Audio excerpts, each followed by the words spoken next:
Nagsimula sa hindi kita kilala hanggang sa nauwi sa mahal kita. Parang kailan lang pa-scroll-scroll ka pa sa social media, lalo na pag boring ka. Yung tipong tamang like at shared post lang pinagkakalibangan mo. Wala ka naman sanang planong pumasok sa relasyon, pero biglang isang iglap may dumating sa buhay mo para mahalin ka.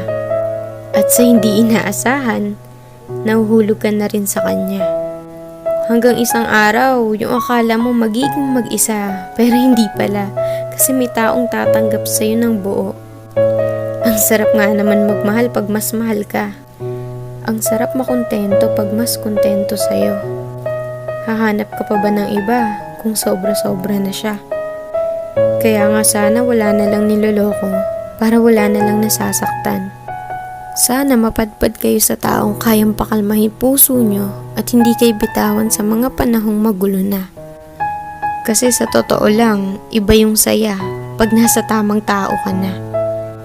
Yung tipong kahit hindi mo siya palaging kasama o nakikita, alam mo hindi niya magagawang ipagpalit ka sa iba. Kasi una pa lang, ikaw lang talaga nag-iisa sa buhay niya.